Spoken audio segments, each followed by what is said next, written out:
Day 100, Washington, D.C. So the night before, I caved in. I realized I'm just not capable of spending another night out in the cold, so I got myself a motel room.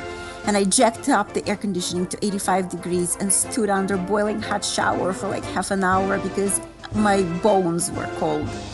So the next morning, I parked the car in Bethesda and I took the train into downtown Washington, D.C. And I went through all the places that you see in movies and that I wanted to see as well. So, of course, the first one was the White House. And then you continue on, and I happened to catch a glimpse of Marine One taking off. And then I got to the National Mall.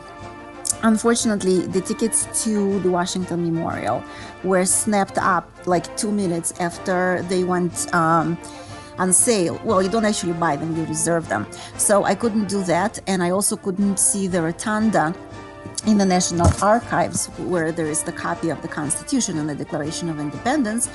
But what I did manage to get was a ticket to visit the Library of Congress. And that was a unique experience. The building itself is huge, and it is so beautifully structured, and it has these mosaic floors and stained glass windows and painted ceilings.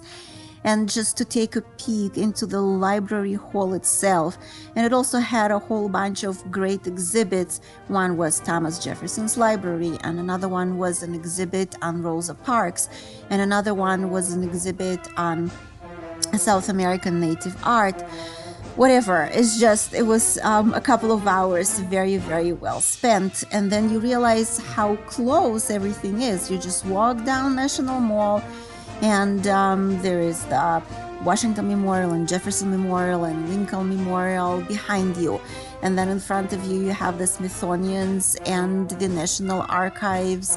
And then you have the Capitol building. And behind it, the Supreme Court, which actually had a couple that went to take their wedding pictures in front of the building, and the Library of Congress.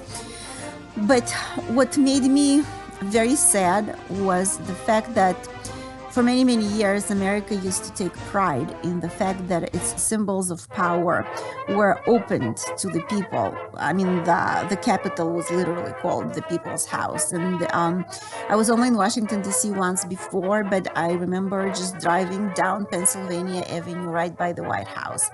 And right now, it's not like that at all. A lot of things are cordoned off, and everything is very heavily guarded, and there's a very heavy police presence.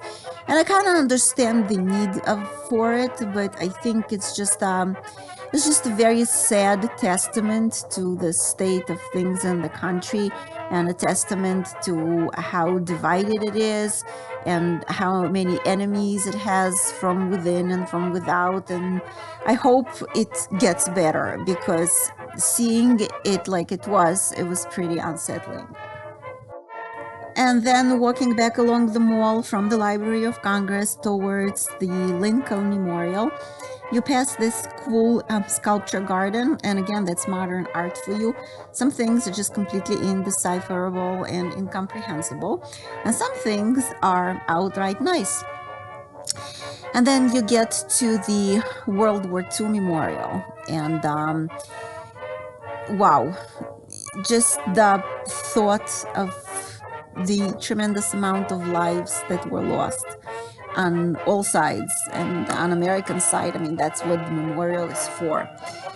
And the fountains, and the reflection pool, and then you get up the steps and towards the Lincoln Memorial, and you see the statue and the inscriptions, and then you turn around and the whole National Mall up to the Capitol is right in front of you.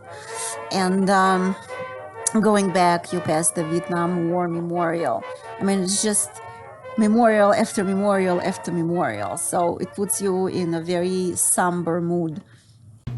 So for a little while, I rested on the lawn, and I debated whether to continue and visit some place in Maryland and in Delaware and even in Jersey.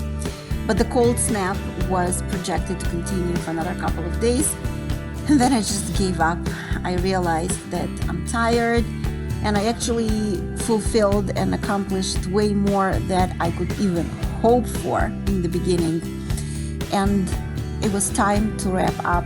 So I got back to my car and I zipped it back to New York, and a little over 3 hours later, you are back in home base, and that brought my amazing, unbelievable, mind-boggling journey to an end.